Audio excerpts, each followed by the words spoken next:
Hello everyone, I welcome you back to the TAFGL channel on YouTube. Yes, I welcome you back. I welcome you back. There has been a series of changes to the Canada immigration system for international students, and that is what I bring to you today. So Canada is set to stabilize growth and decrease its number of new international student permits to be issued to approximately 360,000 for only 2024.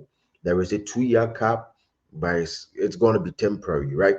Yes. But for 2024, that is starting January to December, they are looking at issuing only 360,000 student permits to newly international students.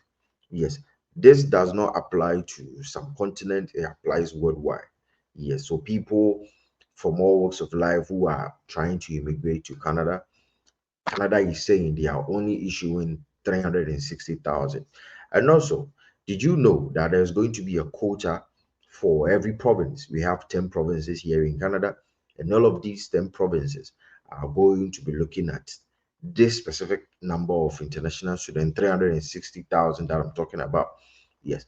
And mind you, this particular cap is going to affect those who are who have already had admission to maybe a private institution or maybe a public college here, except universities, right? So if you are thinking of um, starting your new immigration plans here, you through the study route, you should be looking at maybe applying for a master's program or maybe a PhD. You shouldn't be looking at these private colleges or these public colleges to do like maybe a graduate certificate or a graduate diploma. Yes. Another thing is this cap, unfortunately, is going to affect all those who have already applied for their visas who are yet to start their program May 2024. Surprisingly, yes, it is going to affect them, and I'm going to explain why. Just keep watching this video. Don't forget to subscribe to this YouTube channel, share this video to your loved ones, and also don't forget to like this video. If you have any comments, leave them in the comment section. I'll address them for you. Yes, so let's delve straight into the video. So the immigration lawyer, the immigration minister, sorry. Yes, so this is a disclaimer. I am no immigration consultant. I am no immigration counselor. Or everything that I say are things that I know I just read on the web, and per the minister's report, we are going to dissect and also expatiate more. Yes. So the honorable minister Mark Miller, the Minister for IRCC, he came up with new changes. And on January 22nd, yes, we just woke up an early Monday morning, and we were all hit with such the new news, right? So let's delve straight into it. So this day he announced that there's going to be a 2-year cap for international student permit applications, and this is to stabilize new growth for a period of 2 years. For 2024, the cap is expected to like result in approximately 360,000 approved study permits. That is going to cause a decrease of 35% from 2023. So if 2023 they receive like let's say 1 million, that is what it's on the web.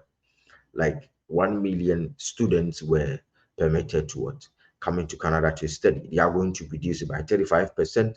That is going to be what 360,000. This applies to every person applying for a study permit from wherever they are. So this cap is going to be in place for 2 years. That's 2024 and 2025. And yes, one thing that I want us to know that these changes they do not affect students who are already here in Canada, and especially those who have already completed their 1-year program and they want to what further do another 1 year just to have the 3-year PGWP. It does not affect them. So don't be scared, don't be worried. You are not affected by them. This only applies to people outside of Canada, those who are yet to come into Canada. That is what this change, who those are what these changes are for.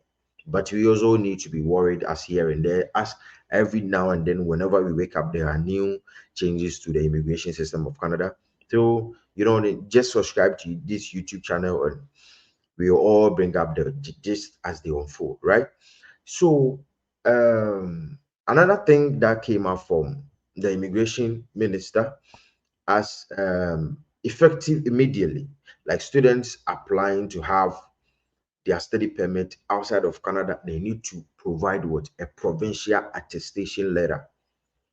That is to say that once you have your program for approved from maybe a designated learning institution here in Canada, where regardless of the province, you need to provide an attestation letter from the province to prove to IRCC that yes, this particular province in Canada is looking up to me that I'm coming to study this particular program, and they are really expecting me. That is all that they want you to have. I think this is already going on in Quebec, yes, but they are now expanding across Canada. So one thing, another thing is this attestation letter has not yet been in place.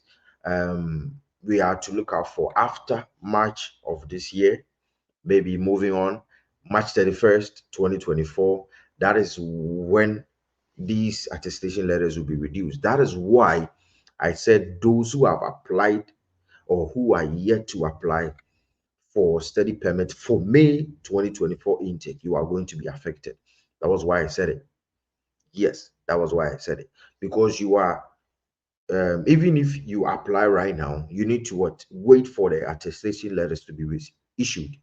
And provinces and territories are expected to establish a process for issuing attestation letters to students by no later than March 31. So you have to wait another 2 months. So let's say these attestation letters will be issued from April 2024, and you are coming in. Your program is to start on May 2024. That's like just 1 month. And you possibly can go through the RCC process in just 1 month. No, that is not going to be feasible. So like this is going to be very scary for people who have May intakes, who are yet to even apply for their study permit. And not forgetting the 20,635 increase to your study permit bank statements and stuff, right? So in order to better align the post-graduation work permit program, IRCC are changing the eligibility criteria. So they came up with like 2 points that I want us to tackle. So the first one is starting of September 1, 2024, international students who begin a study program that is a part of a curriculum licensing arrangement will no longer be eligible for PGWP upon graduation. This is really strange, you know.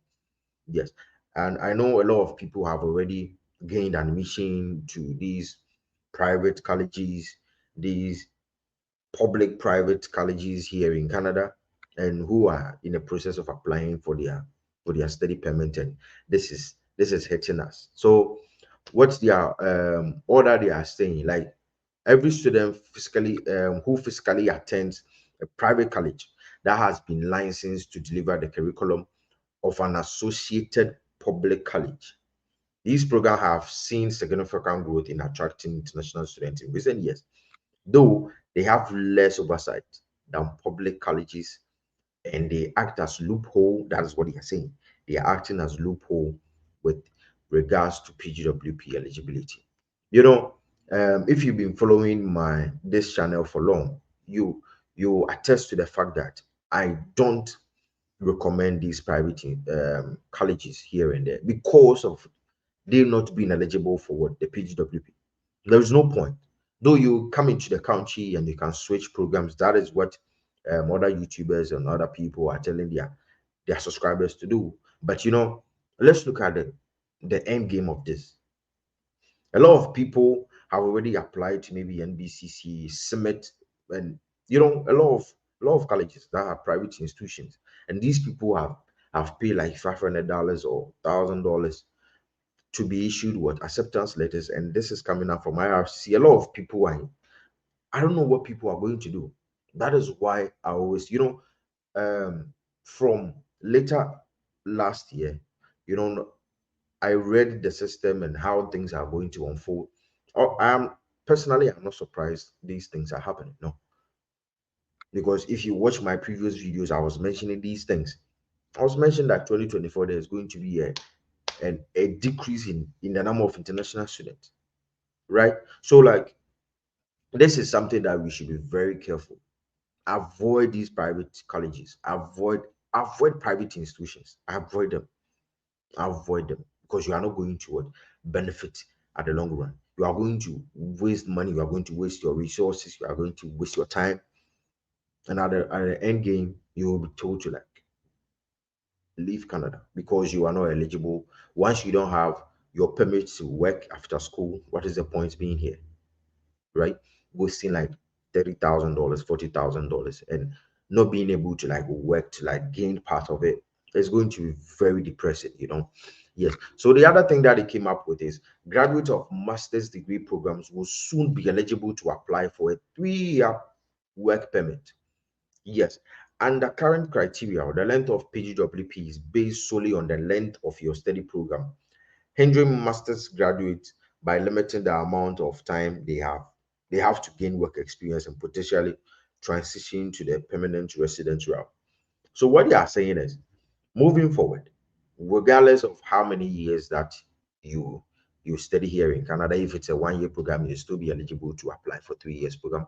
But don't let's not forget like these master's program in universities, most of them are 2 years programs. So 2 years is the same 3 years, right? Yes. So for now, what we need to do, another thing that they brought about is the cancellation of the spousal open work permit. I actually saw this and I was like, this is actually new. But they know what they are doing because the spouses of some international students in other levels of study, including maybe undergraduate or the colleges, these people will no longer be eligible because people use this as a loophole just to bring their families here. I know some people, some agents back home will like tell people if you want to like go maybe travel to Canada, your husband or your wife can apply for a study permit. And once you get there, you apply for them and boom, they all move. That was actually an easy route. But now, as I always say, blacks, we are the cause of some of us are cause of these things. We don't keep quiet. You go on TikTok, you go here, every black person who has migrated successfully is talking, is making noise here and there. We don't keep quiet. You know, just this morning I was watching a video of Akon, like in a summit. I think it was a youth summit, and he was talking how blacks, like the media in Africa, should like start what rebranding. This is actually a wake-up call to all the YouTubers here and maybe the influencers, TikTok, Facebook, Instagram, everywhere. This is a wake-up call. Let's keep sharp. We shouldn't be we unveil too much. We unveil too much. This is not good. We unveil too much. We should just keep quiet because these people are monitoring whatever we are saying. If we know a loophole and we don't keep quiet, though they know, but they refuse to like accept it that this is what they are going to do. But once we come on board and we just come to like talk about it and influence people to like patronize that kind of loophole, is going to close the doors. So I have like 4 things that we need to do now. First of all, when you are choosing a program, you should choose only a master's and PhD program.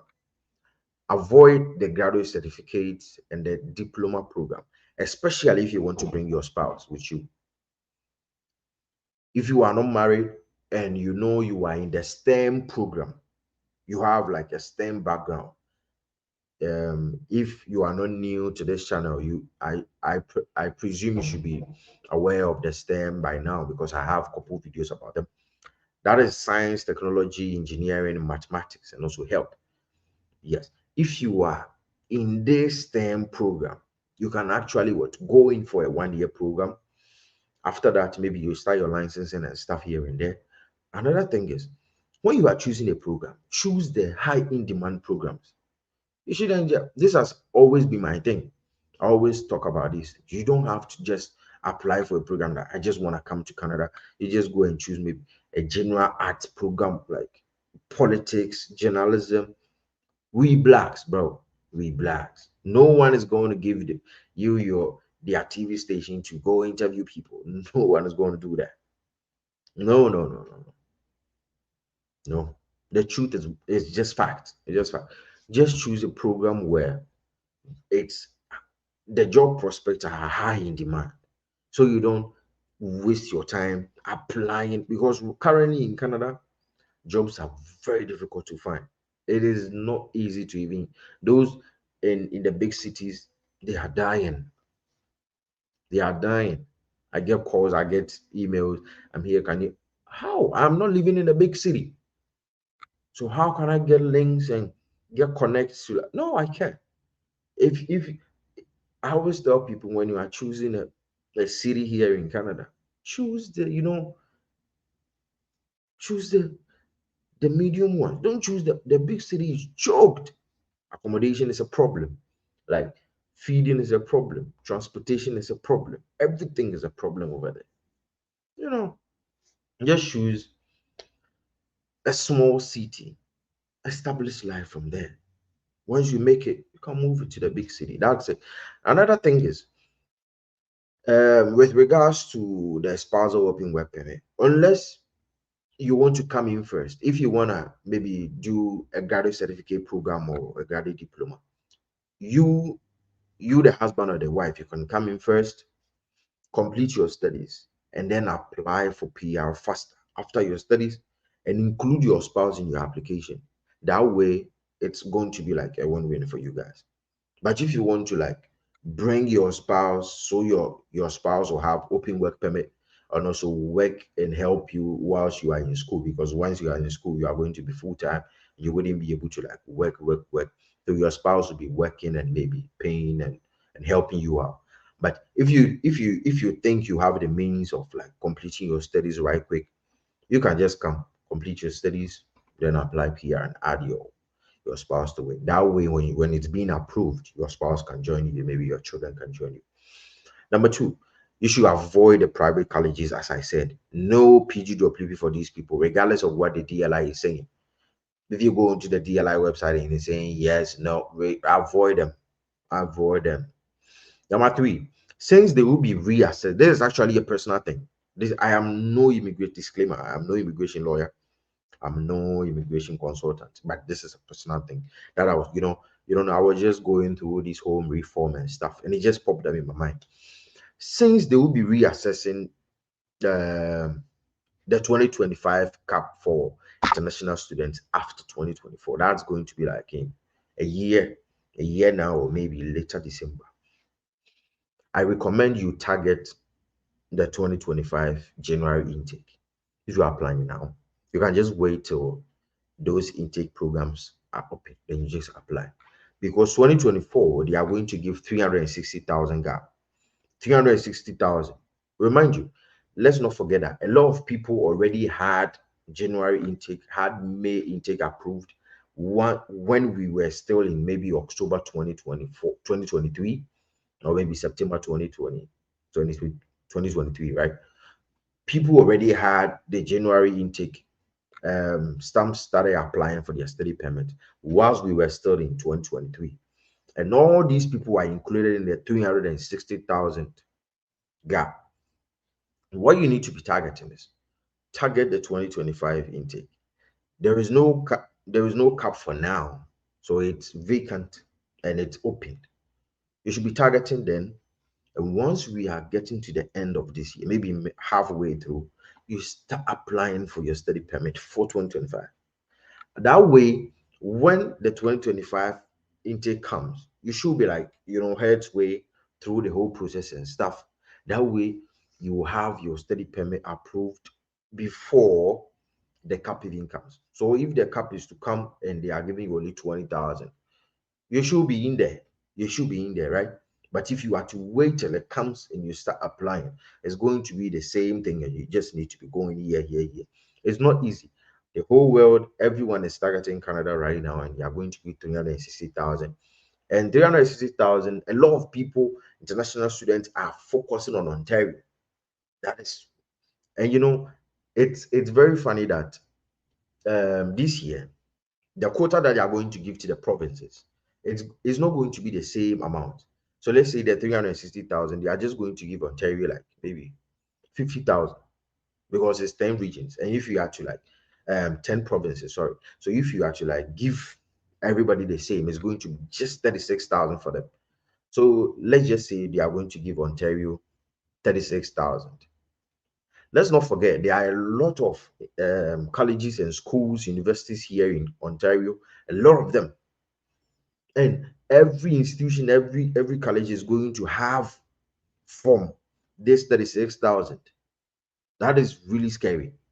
You know, people, I feel that these YouTube influencers, they have not really dissected this reform for people to understand back home. That is how it means.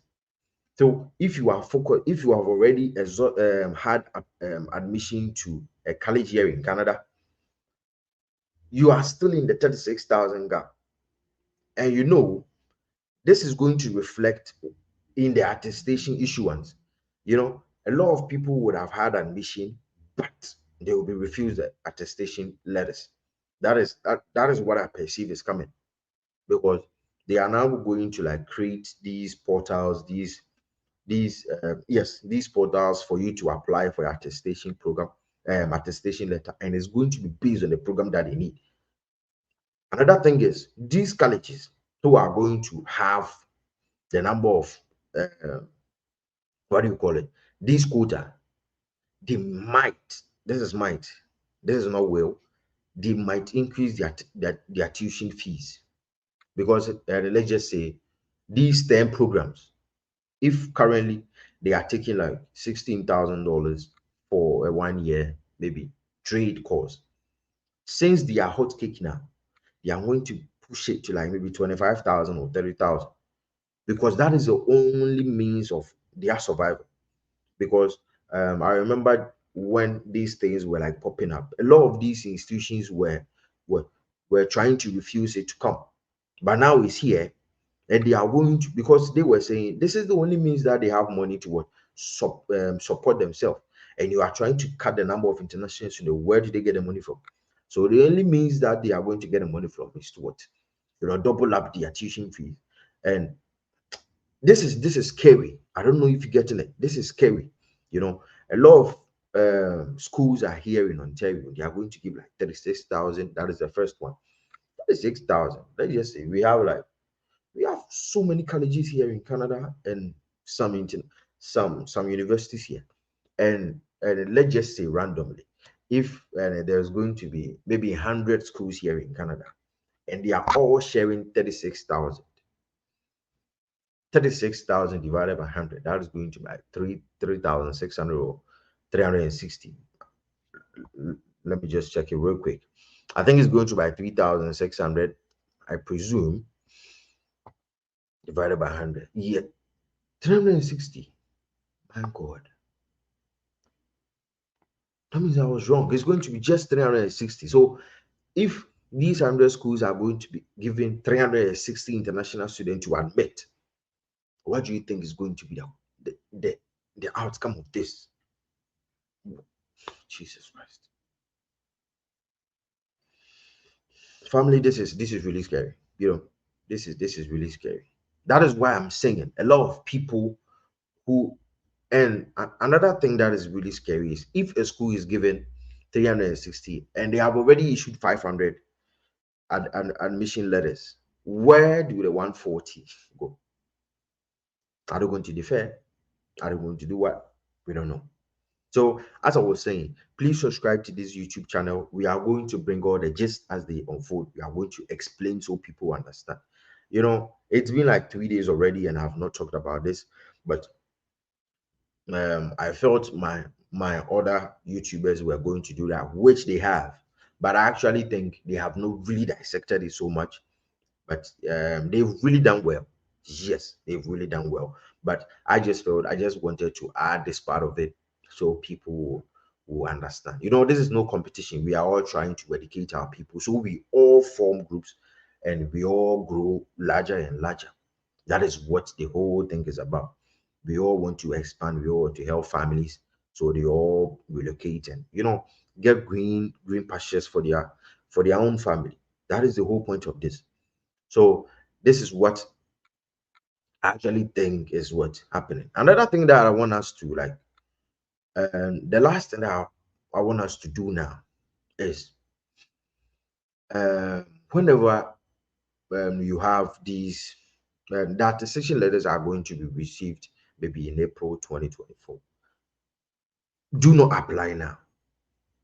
If you have the amount of money they are looking for, you can pay your tuition maybe 5 times. Just relax. Even if you are to apply now, the visa officers are not going to work on it. Just stay chill.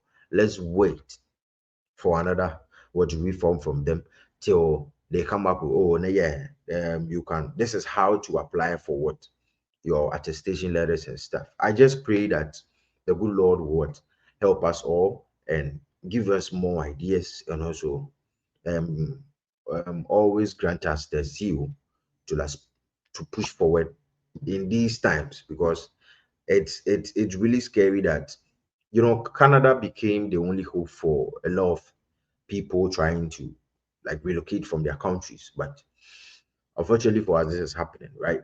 Personally, I presumed it was going to come, but it's kind of scary because people are here, they're not having jobs here and there. Living here, it's not easy, right? So thank you guys for watching. At this point, if you have any comments, let me know what you think. Let me know what you also think. Let's get interactive. Yes. You can follow us on all the social medias. Yes, on Instagram is the TA Effect GH. On TikTok is the TA Effect GH. And our Facebook page is also the TA Effect GH. Yes, thank you very much, guys, for sticking with me. Kindly subscribe to this YouTube channel so we all grow.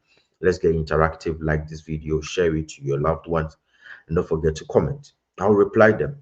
Yes, I'm very, very, very positive on that.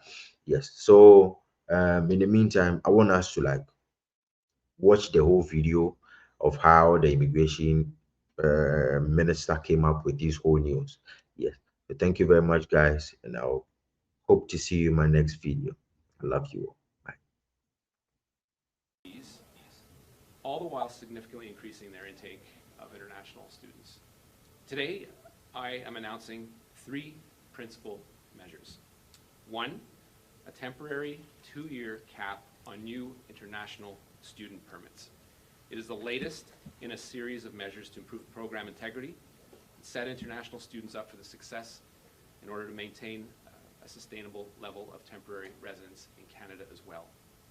To ensure that there is no further growth in the number of international students in Canada for 2024, we are setting a national application intake cap for a period of 2 years.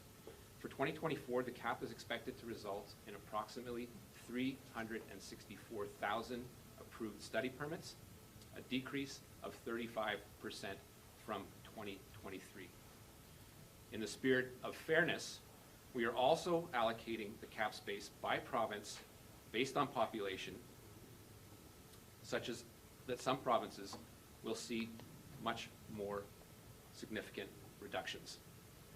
We'll continue to work closely with those provinces and territories to put these measures into place, as they will be responsible for determining how the cap is distributed between its designated learning institutions that they have jurisdiction over. I've had productive conversations, in particular with British Columbia and Ontario already, and we all recognize that more needs to be done to protect the integrity of our system while supporting international students. In addition, effective immediately, applicants must provide a provincial attestation with their study permit application. At the same time, the cap will not apply to students at graduate levels of studies, including master's and doctoral students. Those are the people we're looking for. Study permit applications at the elementary and secondary school levels will also be exempt. To repeat, as of September 1st of this year, postgraduate work permits will no longer be available to public-private institution models. Thirdly, in the coming weeks, we will be announcing that open work permits will only be allowed and be available to spouses of international students enrolled in master's and doctoral programs, as well as professional programs such as medicine and law. Spouses of international students enrolled in other levels of study, including undergraduate and college programs, will no longer be eligible. To be clear, the cap will not apply to applicants within Canada looking to extend their studies, as it wouldn't be fair to prevent someone from finishing the program, nor will the cap have an effect on study permit holders currently in Canada. These temporary measures will be in place for 2 years, and the number of new study permit applications that will be accepted in 2025 will be reassessed at the end of this year.